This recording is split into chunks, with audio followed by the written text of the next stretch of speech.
pleasure supporting this effort alongside industry to bring us to these announcements. So we are discussing 3 moon-based missions and a series of additional awards with more missions to be announced in the months ahead. Now, Moonbase 1 will be the first privately funded lunar lander mission in history. The Blue Origin Mark 1 Endurance lander will deliver multiple payloads to the Shackleton Connecting Ridge, a strategic area of the lunar South Pole. In addition to flying 2 NASA Science payloads, SCALPs, a lunar retroreflector array, the mission objective is to demonstrate critical capabilities that reduce risk for the human landing system missions. On that note, every mission in support of the lunar base helps us learn and de-risk crewed missions, but this one is especially important because of the role Blue Origin plays in the Artemis program. The target no earlier than launch date is the fall of 2026. Moonbase 2 will be the largest commercial payload delivered to the lunar surface ever, though in this Moonbase endeavor, we certainly hope to be breaking records on nearly every mission. The Astrobotic Griffin lander will carry more than 500 kilograms of cargo, including Astrolab's FLIP rover, to the lunar surface.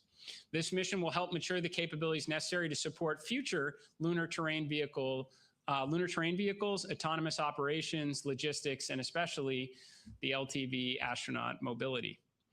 Moonbase 3 will expand our scientific understanding of the lunar surface.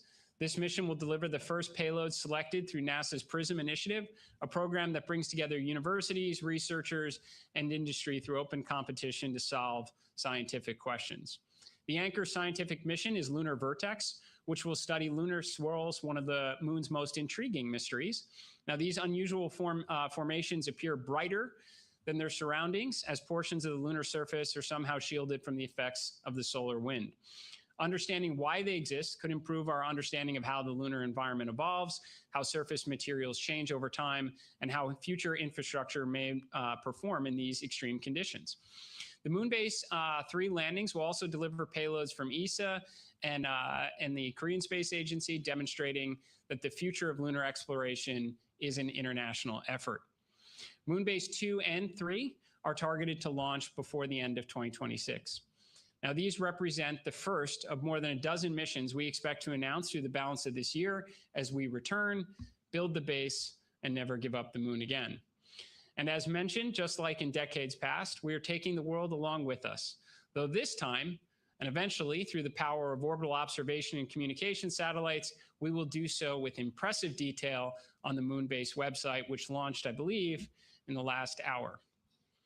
The website will be a central hub for announcements, for mission updates, for imagery, video, solicitations, and procurement awards, and all the latest breakthroughs from NASA industry and academia.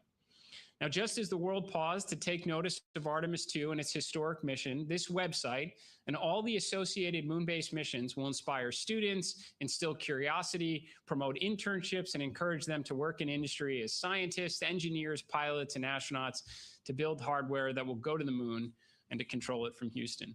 Perhaps even themselves to walk on the lunar surface as they grow up and carry the fire during the golden age of exploration. So for those waiting patiently, the grand return is close at hand, and we will not slow down. We are moving with the confidence and the purpose to accomplish the missions that only NASA is capable of achieving, and we are really just getting started. And now I'll hand it over to Dr. Lori Glaze.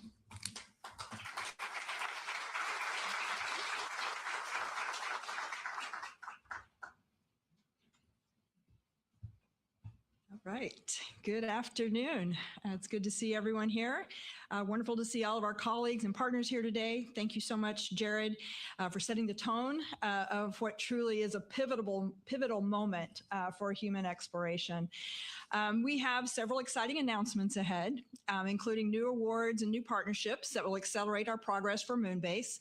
But first, I do want to talk a little bit about the foundation that makes all of this possible, and that foundation is Artemis. The incredible success of the Artemis II mission has taken NASA from proving what is possible to making the extraordinary routine. Just last month, humanity returned to deep space. And I know Jared already mentioned this, but I'm going to take a few more minutes to talk about this. Artemis 2 is not only a historic journey, it was a comprehensive test of NASA's capabilities as we push farther from Earth. The Space Launch System delivered our crew to orbit with precision. The Orion's life support systems, navigation, communications, camera systems, and heat shield all performed well. Validated the technologies and processes we'll rely on as missions become more ambitious and more complex.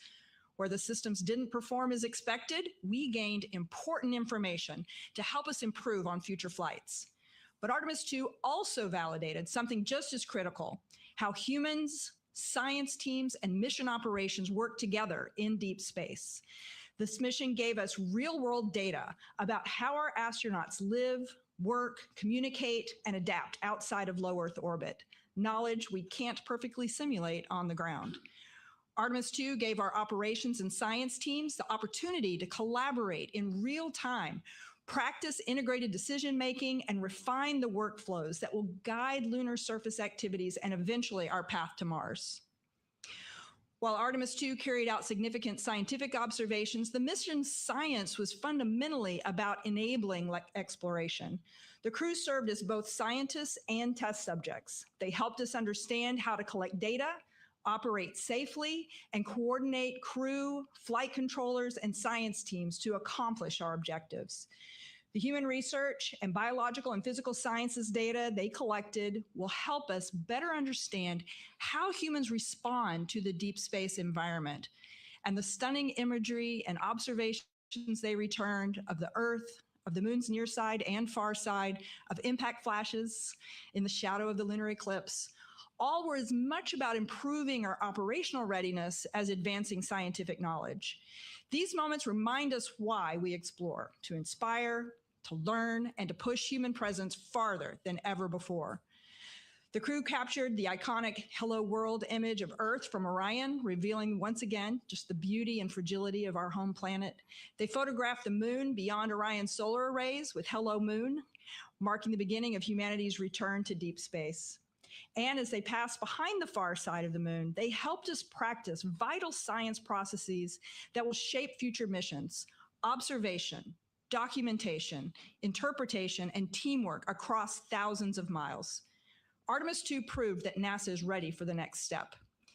And that next step is coming fast. Artemis 3 will conduct critical integrated tests in Earth orbit, including rendezvous and docking with our commercial partners and commercial landers. Artemis 3 hardware, from the SLS core stage to Orion's modules to lander partner systems, is moving into final integration and flight readiness development. And Artemis 4 and 5 hardware is already flowing to the Kennedy Space Center from other centers and partner facilities around the US and the world.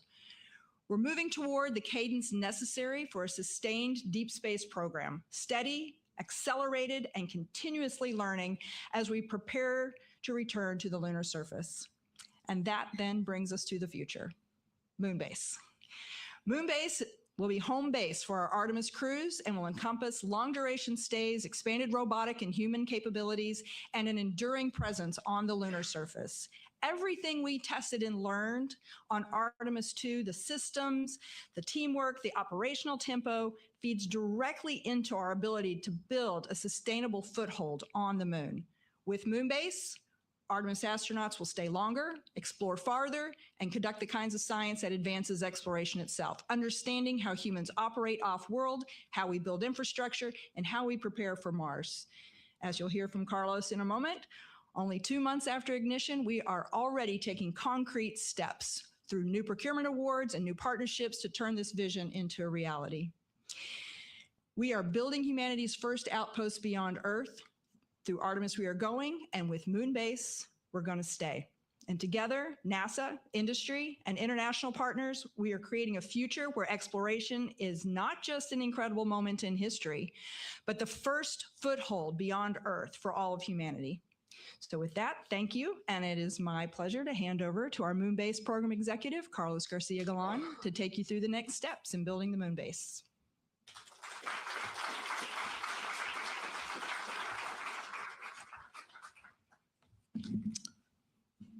Good afternoon, everybody. So as the administrator and Lori alluded, we have been busy since Ignition Day.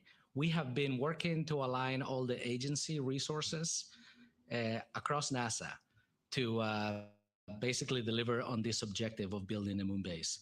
We've been establishing the architecture and the strategy to enable it. We've been reviewing your inputs and your ideas through the RFI for moon-based capabilities. We have been visiting industry and going to centers across NASA to, number one, share the vision and talk about it, get your ideas, and also see what capabilities are out there that we can use as tools to develop this. We have also been working on the solicitation that we projected and broadcasted during Ignition Day, which is what we're going to talk about today. You go to the next chart. I'm going to give you a little bit of an outline of the things that we're going to be doing today.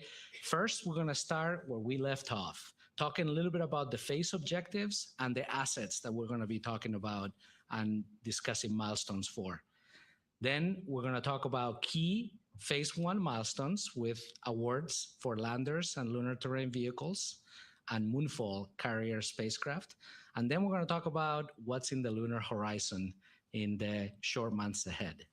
So let's get started. This is a chart that kind of describes the vision that we delivered during Ignition Day. We envision the moon base to be hundreds of square miles with different assets, all building up to the objective of permanent lunar presence on the moon. To get there, we're going to break it up in phases, and phase 1 has already started. From now through 29, we're going to work to make sure that getting to the lunar surface is a high reliability endeavor.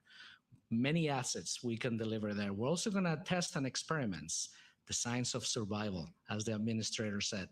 We're going to experiment on the things that we know are ahead of us that we're going to need to build a permanent infrastructure, which is happening on phase 2, and then permanent habitation on phase 3.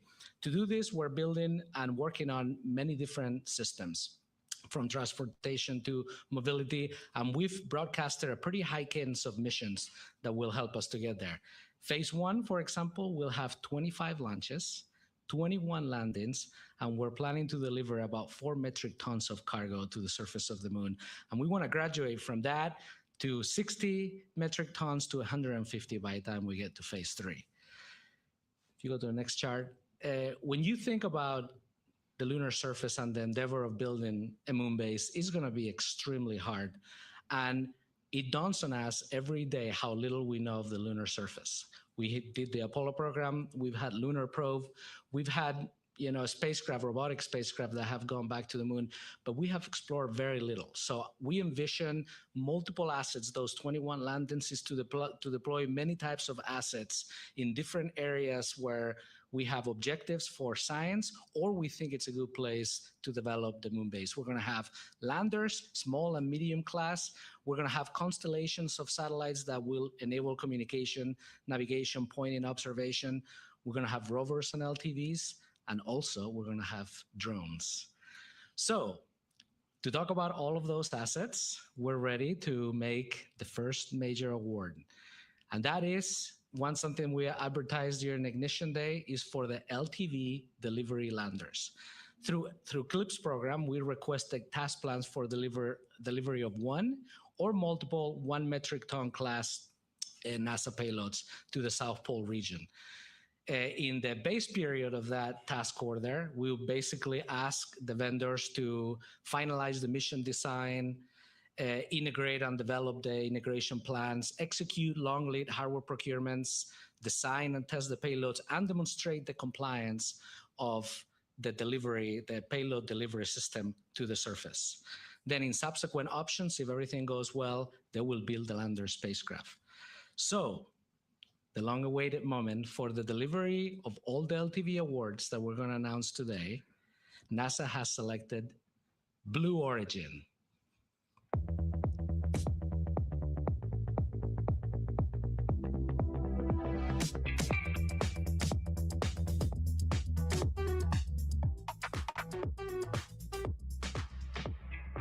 All right, give everybody a round of applause to Blue Origin. Congratulations. Blue Origin's Lunar Lander product line has two variants. Mark 1, which is the uncrewed version, is what we're going to be using for the delivery of the LTVs, and Mark 2, which is the crew lander mission. So using Mark 1s will also reduce the risk for future crewed missions there. Mark 1 is the same type of vehicle as Endurance, which is featured in Moonbase 1, the first mission to the lunar surface. Mark 1 type of spacecraft is also going to deliver the Viper rover later in the fall of 2027.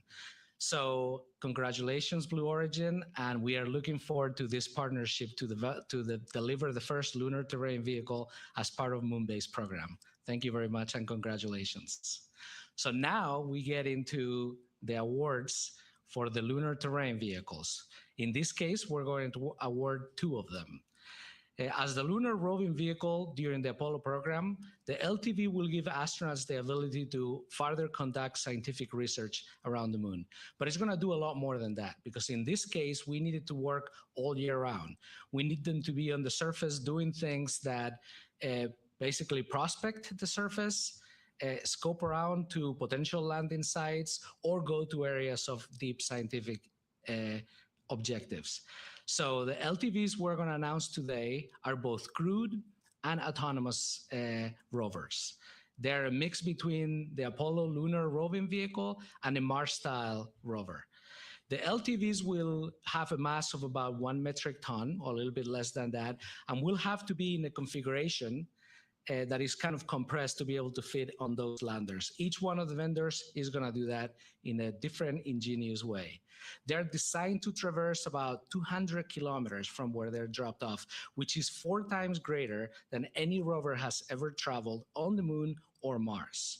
They can be telerobotically operated by people on the ground. They can work autonomously. And of course, when we have human crewed missions, they'll be driven by the humans. These things can go up to 10 kilometers per hour and go up and down slopes of like 20 degrees. So I'm going to get ready to announce the first LTV award winner, and that is Astrolab. Congratulations.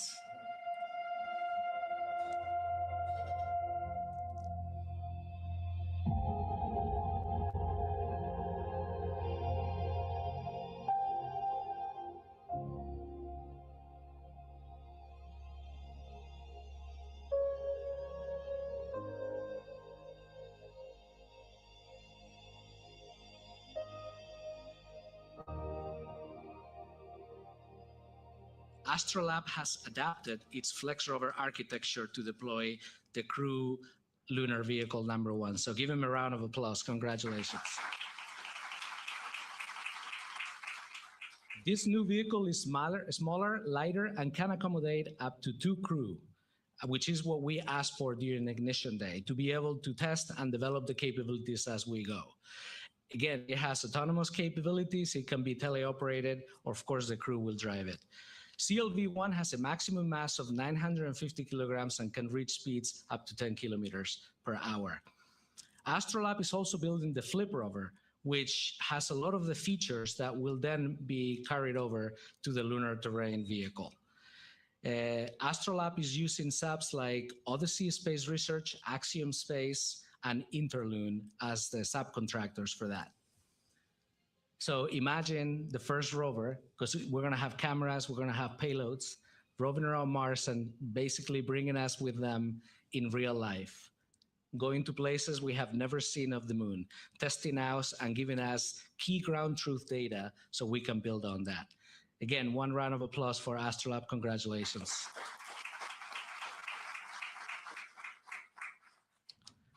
The second LTV provider, which I'm going to announce now, is Lunar Outpost.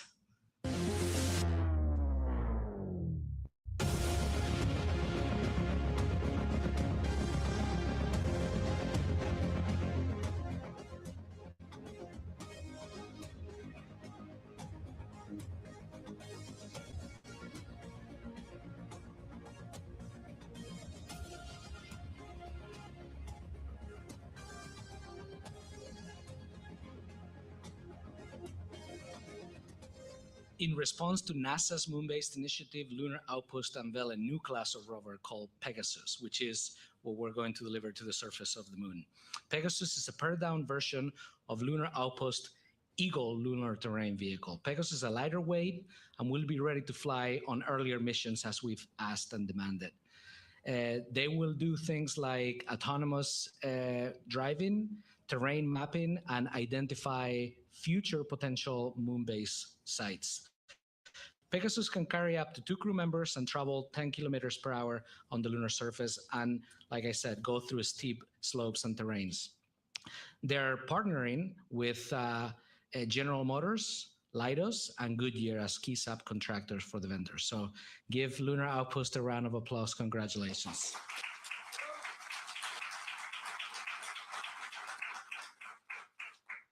These awards are incredibly important to the next steps of phase one because we have to be able to move around the surface and start looking and gaining the knowledge we need to build up on the moon base. Part of that also is Moonfall, which is the lunar drones that we advertised during Ignition Day. Moonfall is the first lunar drone capability that we're going to have, and it's going to accomplish different objectives. The first is demonstrate the technology. It is going to be the first robotic mobile platform with the range to quickly explore sites interesting at the lunar South Pole. Like the administrator discussed earlier, the variances in lighting, thermal gradients are gigantic on the lunar surface. And we basically have a range of like 1 meter dedicated information on the different areas we want to go to. So in that 1 meter, if we're wrong, or if we're off a little bit, those ranges of 400 or 500 degrees in temperature can be a key aspect that we need to overcome. So these drones will allow us to go, cover a broader range of areas that we unprospect and get that ground truth. It can demonstrate the ability to take off and land in multiple locations with precision under South Pole lighting conditions and terrain features. Also, it will utilize available electronics so we can develop them quickly and deploy them where we need. One of the key things that we want to put on these drones is survive the night technology. So not only can they accomplish the mission, they can hop, go to multiple locations, but they can also survive the long lunar nights. So when they get sun again, they can serve a permanent objective wherever they ended up at. It could be observation, it could be communications or something else. Another key objective is site characterization. So we'll be able to map the surface at centimeter scale resolution, not meters, centimeter scale resolution, allowing us to beef up our orbital databases and reducing the risk for future landings. It will prospect for water and ice in the subsurface of the moon. It can go look into the surface of the moon about 1 meter in depth across tens of kilometers. It will also characterize the radiation environment before we send other assets or crews to the surface and provide a geodetic framework for navigation using retroreflectors. Whatever we put these drones, it will provide much more of a capability for precision landing for whatever landing is coming into that area. And then we'll have cameras, of course, on all of them and be able to observe around the territory. The next objective is imaging. So in the picture that you see on the screen, you have the current capability on the right and what we're going to provide on the left. So high resolution imagery across all mission phases, including the deployment, the landing, and nominal operations of staying in situ or hopping around. It will continue image collection during extended mission, and it will analyze the different sites for unprecedented detail and basically allowing us to build our understanding of soil mechanics, the terrain, the lighting conditions in situ of wherever we want to go. It will help us build a digital terrain map of different landing sites on the moon and prospect moon-based sites. So all of those things are going to be critical for continuing understanding of where we're going. The last part I wanted to talk about that we're hoping to achieve is to establish a moon-based perimeter. With 4 or 3 lunar drones, Moonfall, we're going to be able to basically put them at the corners of the areas where we think we have either key scientific objectives or we want to build up the moon base. And maybe in their final hope, like I said earlier, we can give them a function, potentially be a beacon, provide those retro reflectors to be able to get more precise landing, even be the first lunar cell tower if we choose to do so. By coupling the survive the night technology with different instruments and of course cameras for observation, it'll give us a tremendous capability. And like I said, for phase one, Moonbase is just a demonstration of capability. We hope this will work out and we'll be able to evolve that capability. I'm picturing the future of Moonbase where we're starting to plan areas where we're going to send the crews or rovers to robotically go to a specific crater or area of interest. We can deploy these drones. Some areas we can even reach with lunar terrain vehicles or rovers. So this could be a critical capability to allow us to get to those objectives.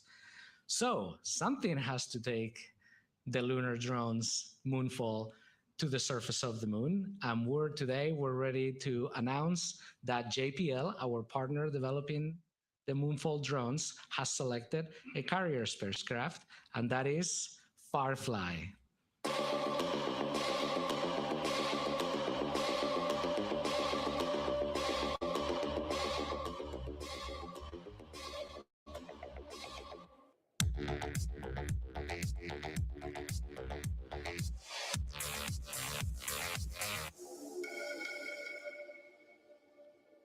All right, congratulations. Big round of applause for Firefly. So Firefly is going to build a version of its Elytra dark orbital vehicle for this mission. Firefly's first vehicle is built on the same systems that successfully landed and gave us that mind-blowing video of reaching the surface of the moon. That was the CLPS Blue Ghost mission that flew and successfully landed last year. They're working with JPL on the part of the mission called Cruise, Deorbit, and Braking Stage. So the Elytra vehicle will basically carry the drums from Earth into lunar orbit, then slow down, and at a certain altitude, it will deploy 4 or 3 drones that will then take the mission on their own hands. They'll finalize the landing. They'll land probably about a mile apart from each other and carry on from the mission there. This is a very exciting mission that you can see a picture of the carrier vehicle there. We can't wait to get started and actually see these things deployed. Congratulations, Firefly, and glad to partner with you guys on this. All right, so we're done with the award announcement, so a big round of applause for all of you.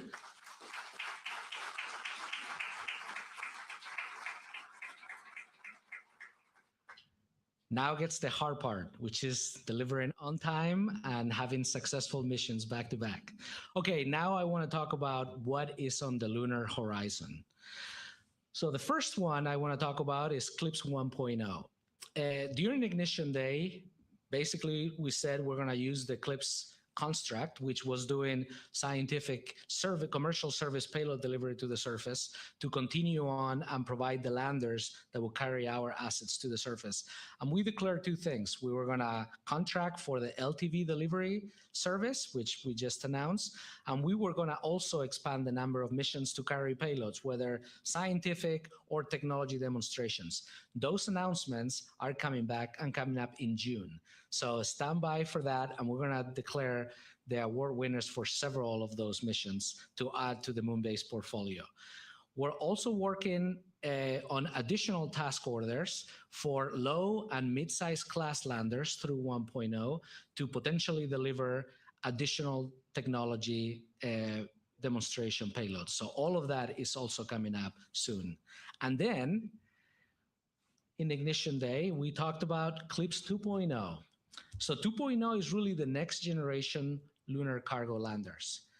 We are accepting proposals to that June 30th, and early in the fall or even late in the summer of 2026, we'll announce the companies that are eligible to participate on that. And it's going to be a very quick turnaround between making those vendors eligible to when we start contracting those missions.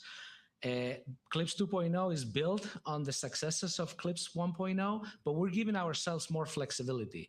There's going to be ability to do tax orders on end-to-end service.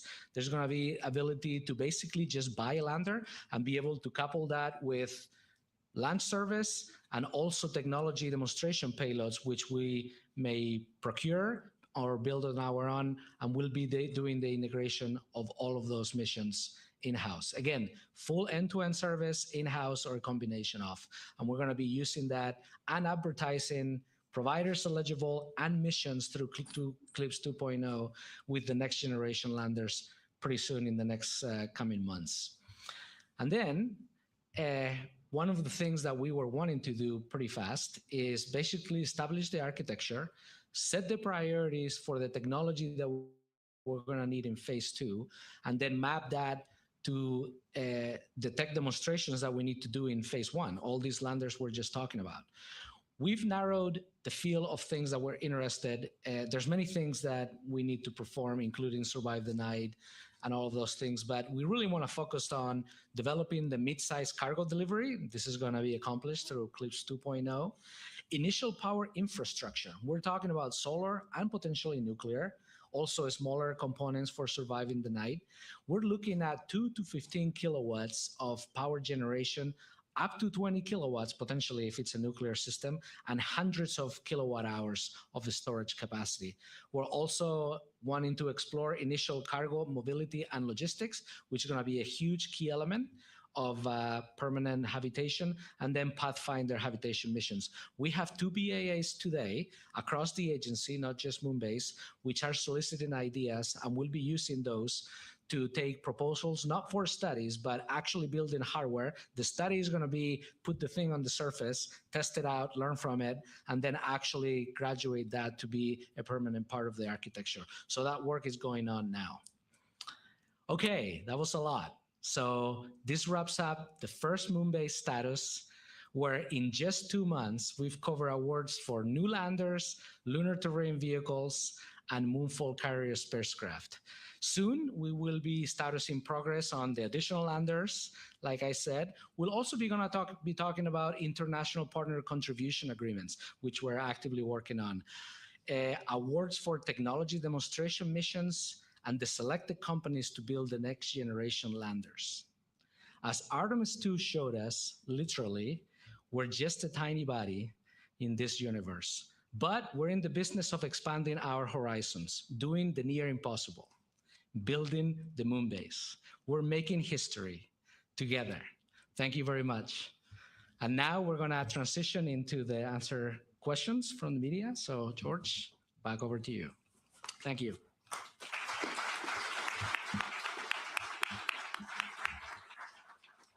Thank you, Carlos, and thank you all. As you can see on stage now, we're joined by models of the landers and vehicles from Blue Origin, Astrolab, Lunar Outpost, and Firefly. We'll now start taking questions from the media. We'll start in the room, and if you're joining us via the phone bridge, please press *1 to enter the queue. We also have in attendance today subject matter experts who will help answer some of our questions, but please direct your questions to our speakers that are on stage.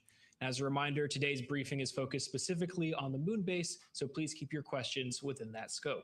And please ask one question so we can get to as many of you as possible. We'll circle back if we have time. We'll now take our first question.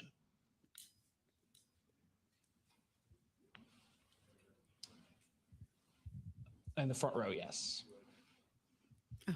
Do you want to hold it? Okay. Hi there, Kristen Fisher with The Endless Void. My question's for Jared. Jared, China has said that it's studying lava tubes as potential sites for future bases. They just put about 28 taikonauts through cave training for about a month. And so my question is are there any discussions taking place right now at NASA about exploring lava tubes, underground lava tubes, as a possible site for a future second base? Or is everything focused squarely on the moon's south pole? Thanks. Well, I would say that we are very focused on the first moon base, but in these conversations, we do discuss that we are aspiring to have a lot of outposts on the lunar surface. And I think cave exploration has been part of, at various times, our own astronaut program training as well. So we certainly see value in that environment. I don't know if you'd like to add anything, Lori. Yeah, I mean, I think you hit on it there. We have actually done a lot of work in the past at looking at caves for being able to protect human crew from radiation, the harsh radiation environment. So certainly there's been a lot of research there. and certainly something that could be part of, as you said, as we start to expand our reach, could be part of that. Yes, in the white. Thank you so much for this briefing. Lenka White with RIA Novosti. It's very interesting. I was curious on international cooperation. Let's say there would be a moon base 4. Are there any talks about possibly cooperating with international partners on ISS-style cooperation on the moon with partners like Roscosmos and others? Thank you so much. So we are having a lot of conversations with our international partners. I don't know that this is going to be quite in the ISS style. This may be a little different. We're having a lot of individual conversations with various international partners about the types of missions we could collaborate on, where they're either providing payloads or they're providing a capability that we'll work with them on. So there's a lot of that discussion ongoing right now. I think there's a lot of excitement with the international community about different ways they can participate and collaborate with NASA on these various missions, from small scale payloads all the way up through very large systems like the pressurized rover or habitats. So we've got a pretty broad range of conversations ongoing. Yeah, we'll be statusing you on that in upcoming moon-based status mission, status briefings. This will be second row in the suit. Oh, of course. Thank you for taking my question. Sergei Motov with the Russian TASS News Agency. My question is for Administrator Isaacman. So to follow up on international cooperation, do you expect to discuss lunar exploration during your upcoming visit to Baikonur this summer? And as a follow-up, do you also expect to discuss the integrated crew flights and extending the agreement with Russia?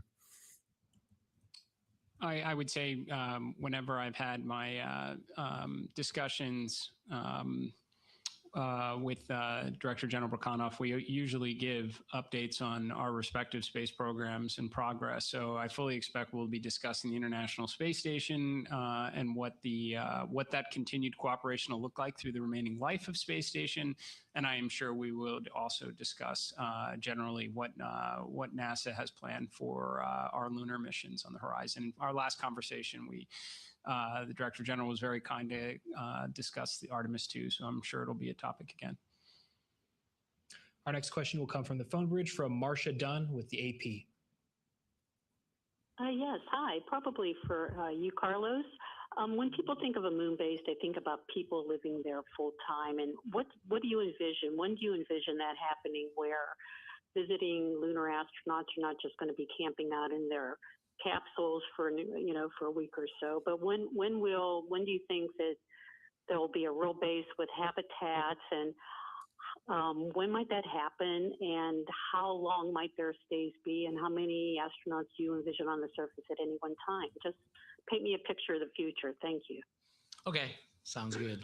So in the 3 phases we've described, we hope to have some sort of habitation capability in phase 2 with the pressurized rover. That will be where the astronauts can land on their human-rated lander, hop on the pressurized rover and basically work and explore the moon on a short-lived environment. And then from there, go to different locations where they can get out of the pressurized rover, perhaps hop onto a lunar terrain vehicle, and even go farther with EVA suits. In phase 2, we'll be building permanent infrastructure, including laying out a power grid and things like that. All building up to what it takes to do permanent habitation. Permanent habitation is not just about the asset, but it's about the whole train of logistics that we would need to have set up in place to enable that. So I think we'll go from this short duration missions to longer stays using some of these assets to basically, long-term flights, not potentially permanent, but with crews coming to the surface twice a year, we can expand the time that they can expend there before they come back home. And then eventually, when we've matched the assets, habitation modules, with the logistics and all the things to move the logistics around, then we'll be able to say, hey, we're permanently here and we're not giving it up. Next question will come from Eric Berger with Ars Technica via the phone bridge. Hi, thanks very much for doing this. This is a question for Jared or Carlos, I think. So Carlos referenced the moon-based perimeter, and I'm just curious, having looked at the Artemis Accords, is this a safety zone you're trying to create? And are these areas basically where non-Artemis Accord signatories, should keep out of? Thanks. I think it's important for us to get there first, and I mean when I say that, meaning let's get there and actually achieve what we're intending to do with these hopper drones. It is a first of its kind, which is why JPL is tackling this. But I think the idea that there are areas of great interest on the lunar surface, we do want to get there and explore them, and we also obviously want to be very mindful of the Outer Space Treaty, so that we are respectful of other nations that are putting assets on the lunar surface. We would expect that to be reciprocal, but I think that's just one objective of many that the Moonfall drones intend to accomplish, as Carlos discussed. I mean, this is going to be scouting. There's going to be comms on it. There's going to be observation capabilities as the primary objectives of that Moonfall asset. Our next question will be from Will Robinson Smith with Spaceflight Now via the phone bridge. Hi, everyone, for taking the time to speak with us. Question for Carlos, I suppose.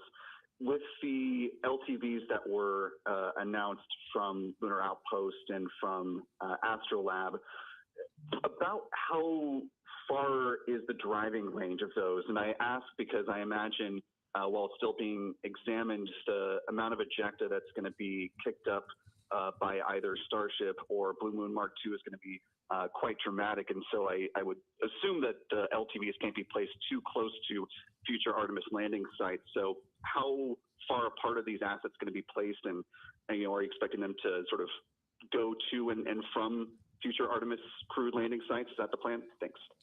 Yeah, good question. So I'm going to actually bring in some of our Moonbase team experts, starting with the acting director for surface mobility, Robert Pickle. And by the way, I'll just introduce them all for future questions. We have Najib Meransi, she's the chief architect of Moonbase, and Ryan Stefan, who is the acting director for cargo lander. So Robert, take it away. Yeah, sure. Great question. So protecting for PSI, we plan to keep the LTVs approximately 2 kilometers away when the landers land, and they'll traverse in, be able to pick up the crew, and then do missions up to like 10 kilometers during the crewed period, and then uncrewed, like Carlos said, total of like 400 kilometers throughout the lifetime. Thank you. We'll go to our next question that'll be from Jeff Faust with Space News on the phone bridge. Good afternoon. What is the dollar value of the various awards you announced this afternoon to Blue Origin, Astrolab, Lunar Outpost, and Firefly? Thank you. All right, good question also. So Ryan, take it away. We'll start with the service delivery of the LTVs, and then we'll go to Robert for the actual LTV awards. Yeah, I don't want to do math real time, but each individual award to Blue Origin was $234 million per mission. So 234 times 2.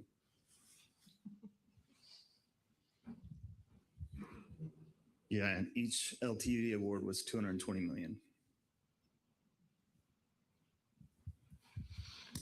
All right, thank you.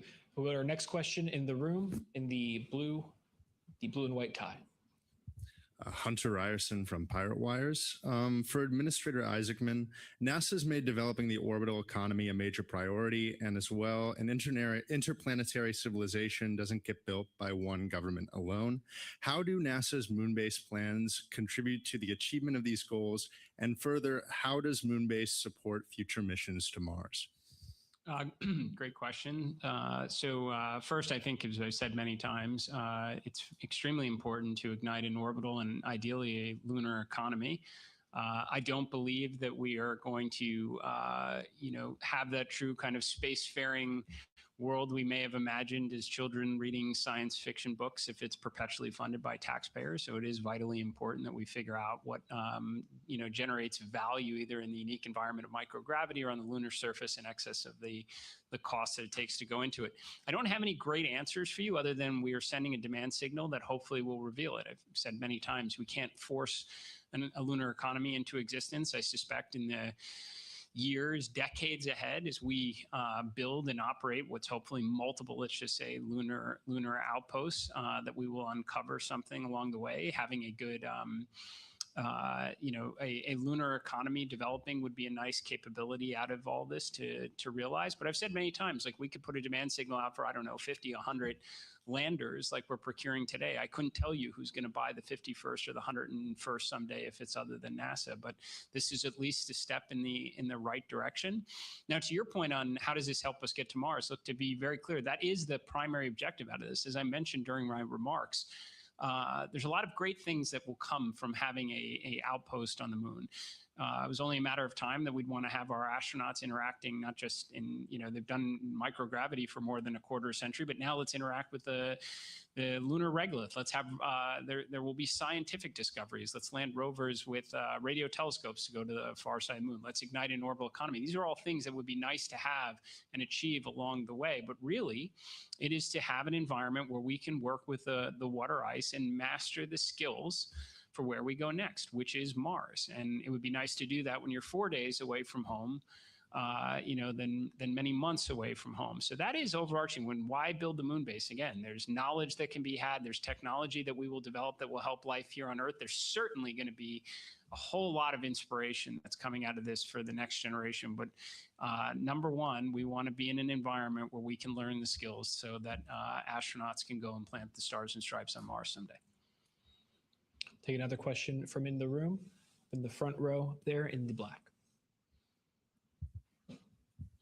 You got it. Sorry, Sid. Hi, Audrey Decker from Politico. Thanks for doing this. Quick funding question for the administrator. When can NASA start using the gateway funds that were passed in the reconciliation package last year for the moon base, or do you need any congressional approval through a reauth bill or a PROPS to start using those? And then more broadly, could NASA provide any more specifics about how it plans to fit all of this into the budget and the increased CLIPS missions? Thanks so much. Sure. Well, I think just as I mentioned during the various budget hearings I attended, in order to achieve the ignition objectives, it's important to look at all of the funding sources. So we obviously have the 10 billion plus up from the Working Family Tax Cut Act. We have the FY26 appropriations, and then we have the 2027 President's budget request, which we believe is more than adequate to meet our exploration goals. In fact, a large portion of the 10 billion was in exploration.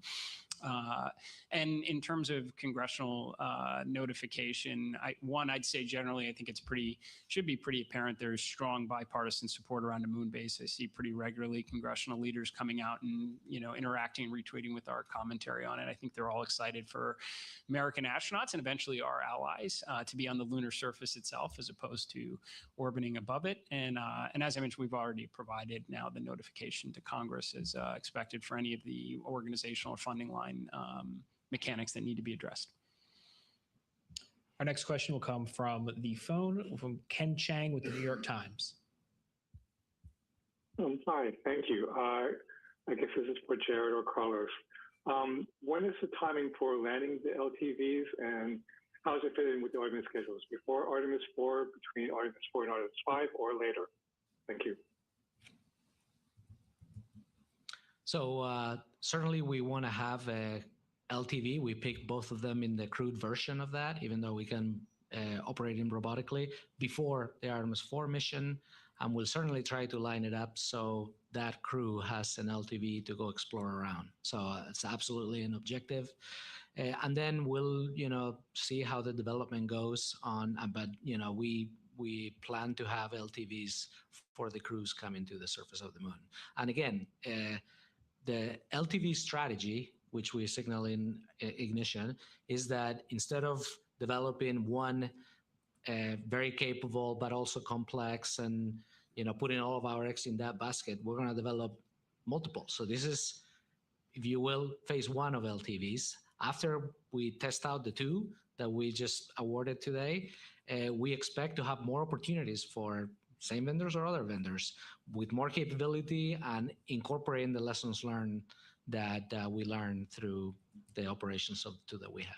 Yeah, and if I may jump on this, because it hits a couple questions in this room. It talks to the lunar economy, the question about habitability that came up before. When are we going to actually keep astronauts on the moon for some period of time beyond just whatever the lander in itself will support? We are digging up the playbook or dusting off the playbook from the 1960s here at NASA. Like, we are going to get back to this iterative approach of learning. We haven't been on the moon in a very long time. I have no doubt we are going to learn an awful lot from the first couple lunar terrain vehicles, and rather get a few of them on the moon as soon as we possibly can, alongside the first crewed missions, so we can get astronauts interacting with a rover again for the first time in again, more than a half century. And I have no doubt they'll come back and give us feedback that will inform some of the phase 2 LTV awards, where we'll progressively add more capability from things we learn from autonomous functions. You're doing the same thing when it gets to habitability, right? I think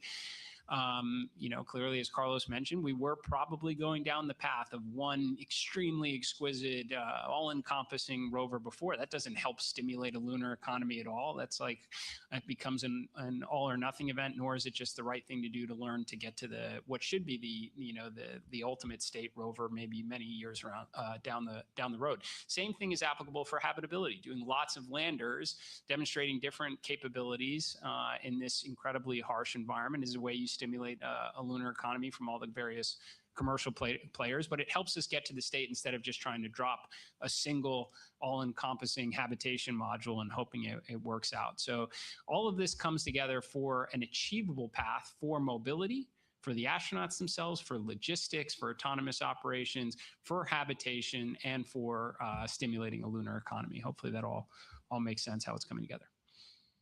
Our next question will come from the phone bridge from Irene Klotz with Aviation Week. Thank you. In addition to the time frame of the LTVs, what's the time frame for the JPL Moonfall mission? And I was wondering if the scope or the funding for the newly renamed Moonbase 1 through 3 missions has changed from when those were originally awarded under CLIPS.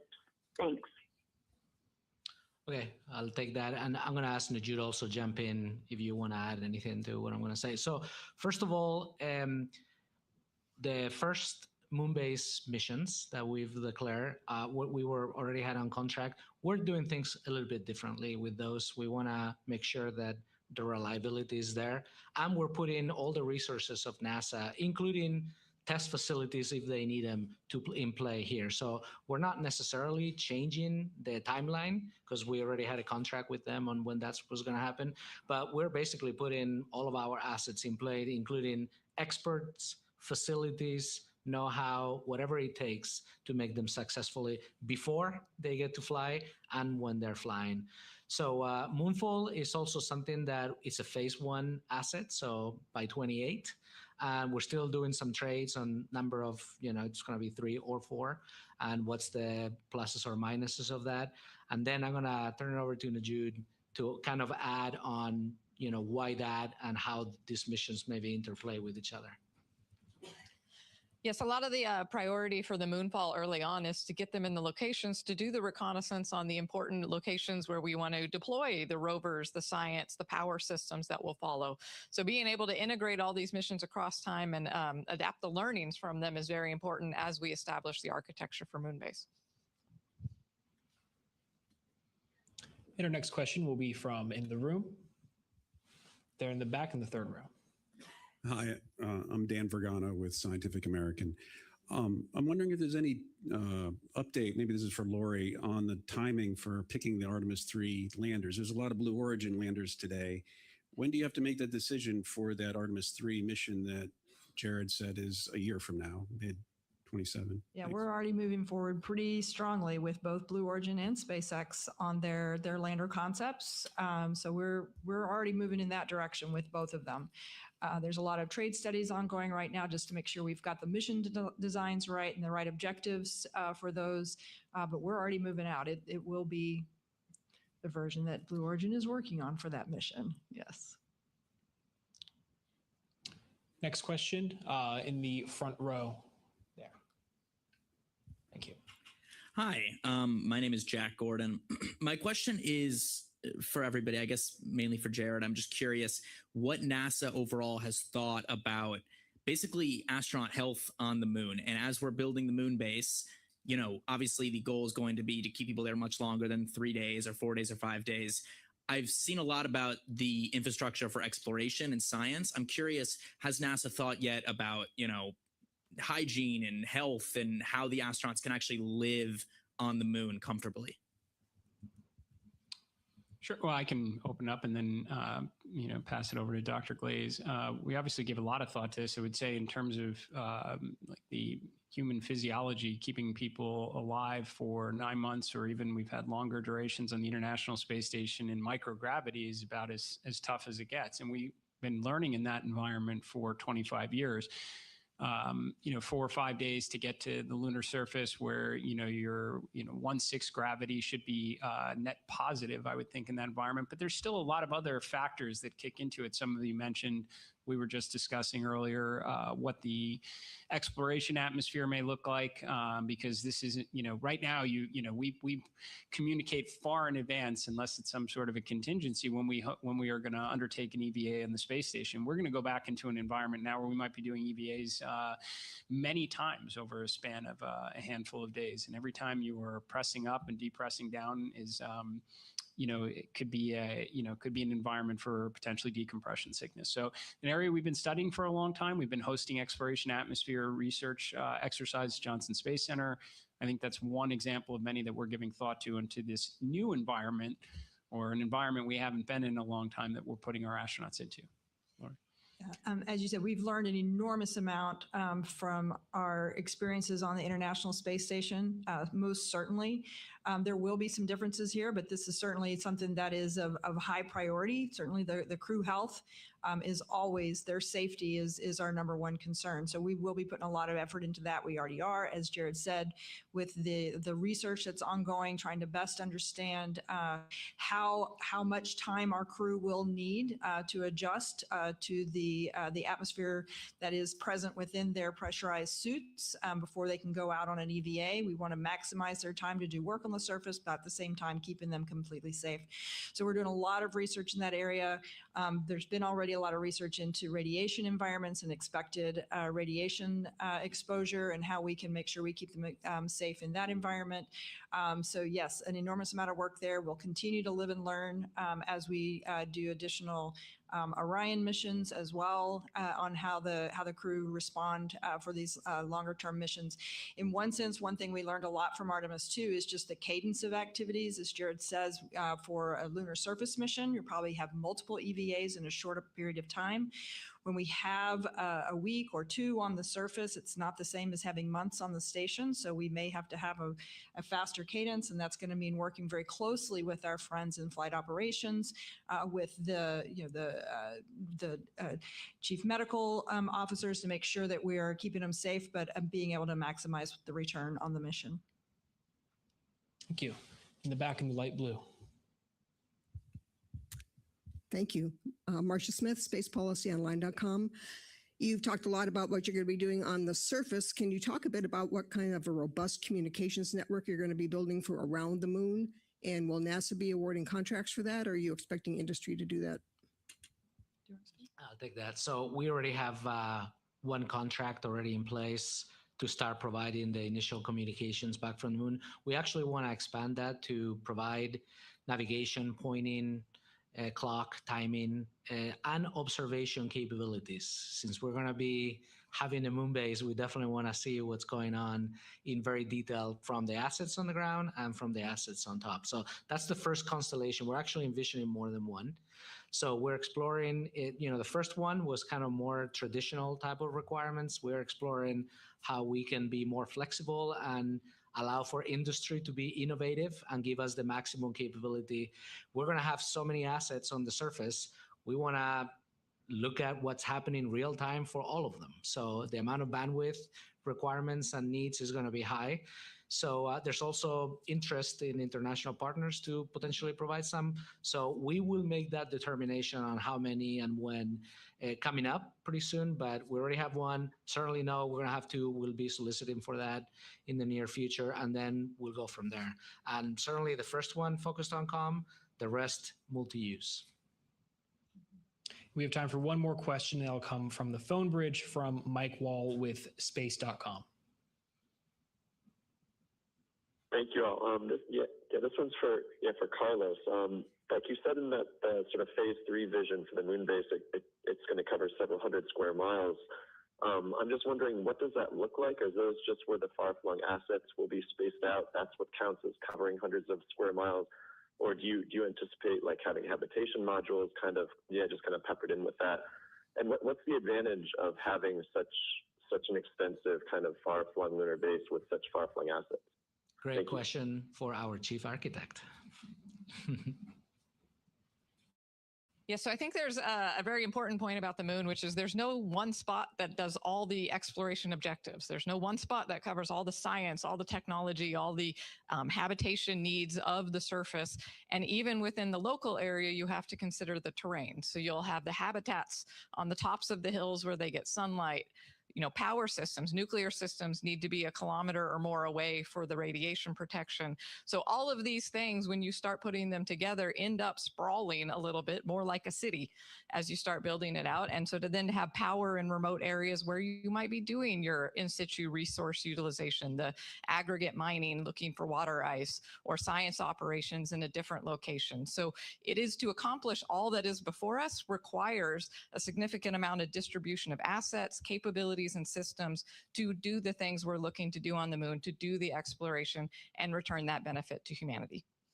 And great answer. Thank you. The only thing I'll add is it's been very starking to me how little we know from what we want to accomplish. Like we're going to want to explore different sites to really maximize the mix of scientific objectives and viability of a permanent presence, a permanent lunar base. And by phase 3, we may end up with different locations where we want to have some kind of habitation capability. So all of that, we don't want to necessarily declare now. We want to learn, we want to experiment, and we're going to build on the knowledge to start establishing the key infrastructure where we think we're going to work. Thank you.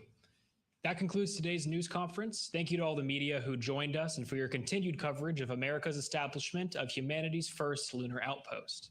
As a reminder, you can follow along with the missions at nasa.gov/moonbase. Thank you, and we'll see you next time.